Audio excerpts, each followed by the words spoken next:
Hi friends, welcome back to our channel Komala Devi dream home. ఎలా ఉన్నారండి? నేనైతే బాగున్నా. మీరు ఎలా ఉన్నారనేది కామెంట్ సెక్షన్లో కామెంట్ చేసేయండి. సో మా ఇంట్లో ఏకాదశిన నోములు అనేది చేసామండి. ద్వాదశి రోజున తులసమ్మ పూజ చేసుకున్నాము. ఏకాదశి రోజున ఏకాదశి పూజ చేస్తూ అలాగే నోములు చేసుకుంటున్నాము.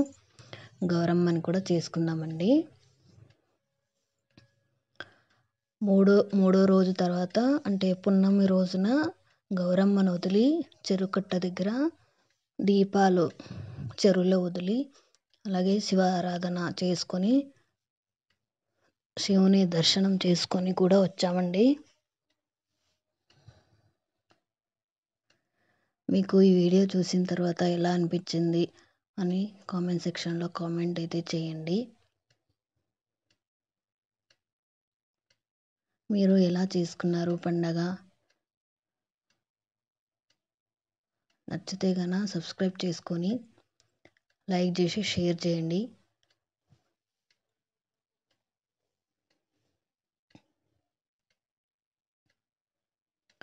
మా ఇంట్లో నోములు అయితే ఇలా చేసుకుంటామండి.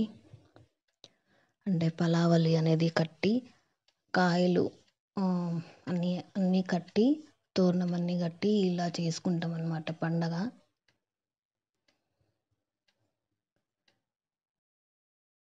ద్వాదశి రోజున ఇలా పూజ చేసుకున్నామండి.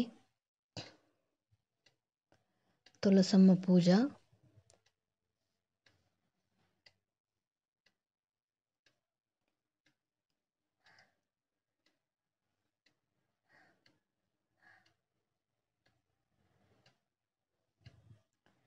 మేము మా ధర్మారం చెరువులో గౌరమ్మ చేసుకున్నాం కదండి. ఏకాదశి రోజున వదిలి అలాగే దీపాలు కూడా వదిలామండి. ఆ రోజు పున్నమి కాబట్టి అలాగే శివుని దర్శనం చేసుకొని దీపాలైతే పెట్టుకున్నాము.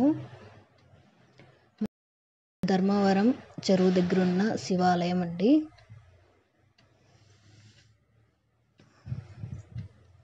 ఓకే ఫ్రెండ్స్, వీడియో నచ్చితే గైనా లైక్ చేయండి.